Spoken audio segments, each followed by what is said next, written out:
Number 1. There used to be an old, abandoned school in a town by my house. It was heavily boarded up and super hard to get into. Well, a friend and I managed to get inside by climbing up the side of the school via a pipe and slipping through a window on the roof. We explored the basement, which was flooded. It was kinda creepy seeing stairs disappear into water. We had just left the gym when we heard footsteps coming from the doors on the other side of the gym.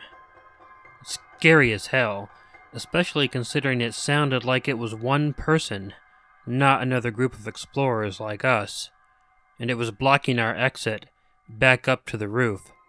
The only way out otherwise was behind us, through boarded up doors. They sounded like someone who was walking around and stopping periodically. There was no light coming from that direction, and we couldn't fathom why someone would come into a creepy place like this alone. We waited for the footsteps to stop, then snuck across the gym, peered down the hallways, saw no one, and continued toward the stairs, which would lead us back to the roof. Halfway down the hall, we heard someone fucking sprinting behind us, probably 50 meters away or so, down a typical high school hallway. Now, it is mostly dark in here, but there was a small amount of light coming in through cracks in the window boards. Still, we didn't see anything behind us as we quickly ran up the stairs. We didn't stop until we got back to the 4th floor. We listened for noise. Nothing. We hopped out the window and climbed back down the pipe. Legitimately, the scariest experience of my life. I have no idea what the hell went on in there.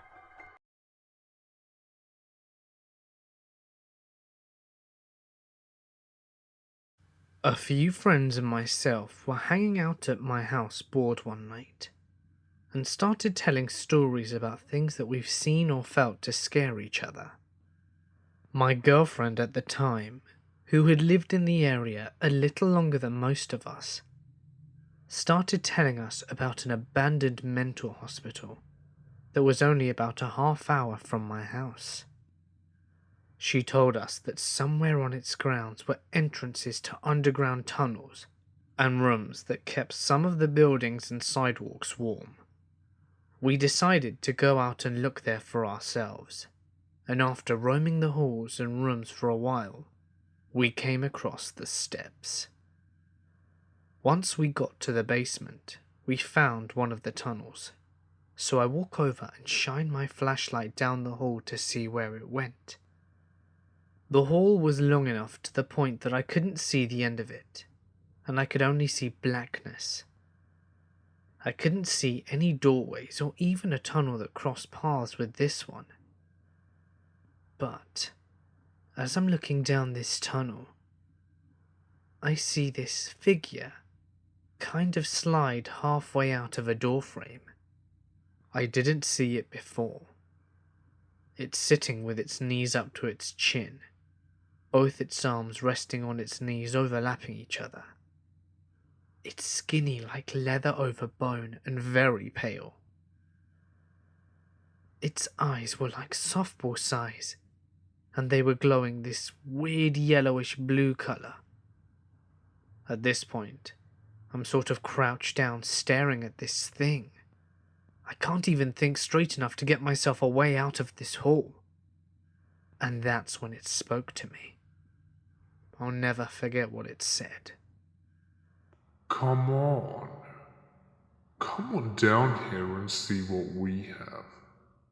Why don't you come on over? Come on. I stood up. I didn't want to, but I took a step forward. Every muscle in my body wanted me to turn around and leave, but I was frozen. As soon as I took that first step, I felt something grab my arm and heard a voice from behind me say, "Run." I left my friends down there, but I ran all the way through the hospital and back to my friend's car. They caught up with me quickly and we raced out the place. We did stop at a White Castle before we got home, and we found handprints on the back bumper of his rearview window. Needless to say, I've never gone back to that place and have no intention of ever doing so.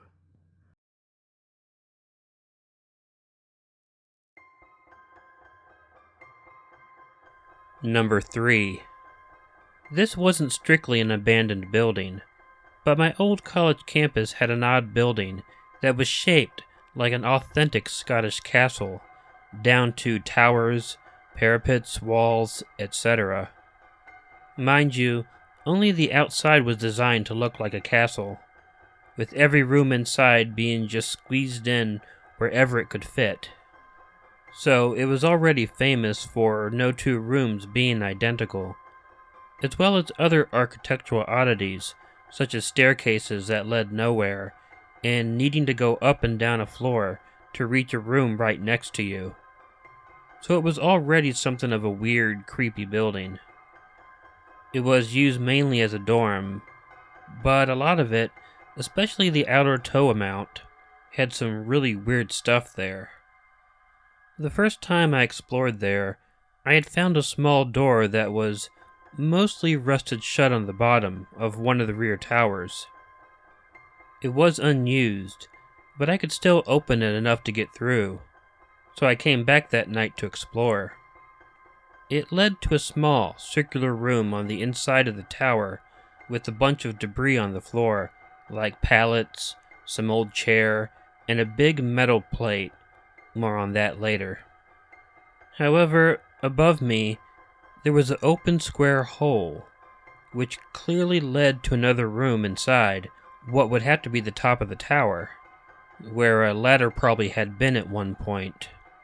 I forget how I got up there, probably piled up the aforementioned debris, but once I got up there, I couldn't believe what I saw.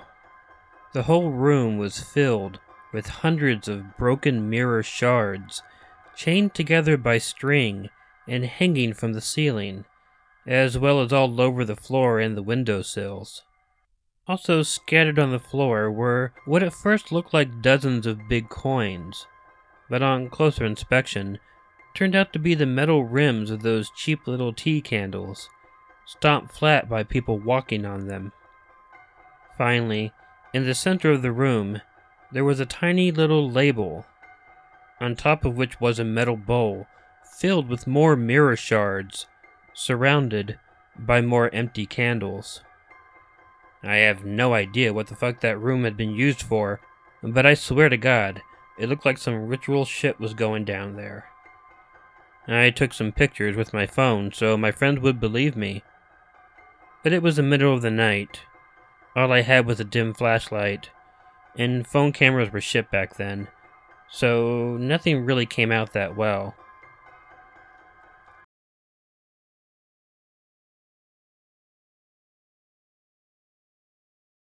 "4 years ago, in my freshman year of college, me and a few friends went to check out the haunted bridge in town. It was in the woods over a creek, right behind a shopping center. The story goes that multiple people had died on the bridge over the years, and that the ghost of a man who died arguing with his wife haunted the bridge. We get to the bridge, and it's about 20 feet above the ground, having to walk up a steep hill to reach it, and it had steep drops to the side. We go across the bridge and walk about 100 yards down the roads past it, and nothing happened. So we turn around light-hearted, as it seemed to be a hoax.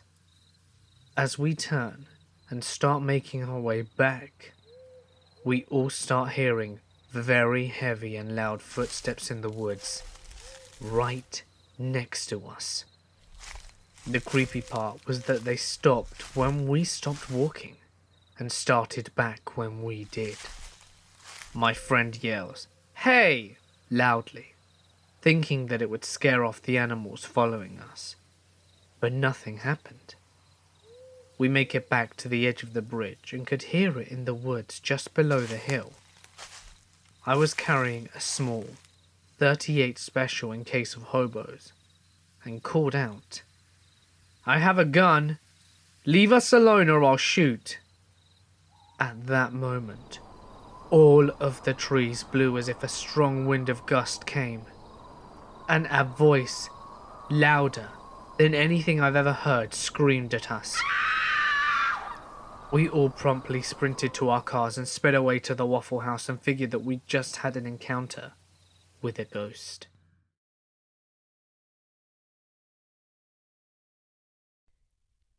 Hey all, Killer Orange Cat here. First, my thanks to Mortis Media for including me in this collaboration, as well as providing the stories. If you're not already subscribed to Mortis Media, head over to his channel in the link provided in the description. If you like this video, please let me know by hitting the like button. If you're not already subscribed to Killer Orange Cat, hit the subscribe button below to be informed of new content. Feel free to let me know what you thought of the video by leaving a comment and share it with someone you think might enjoy it. Feel free to follow Ichigo and myself on Facebook and Twitter. I want to thank everyone who watched and left good comments on the recent Q&A video. I appreciate that very much. The video itself ended up being much more work than I had expected, so I didn't get the second True Story compilation or Top 5 list out last week. I assure you, they will both be out on schedule this week. And don't forget to make sure to check in your closet and check under your bed, because you never know where a Killer Orange Cat might be hiding. Good night.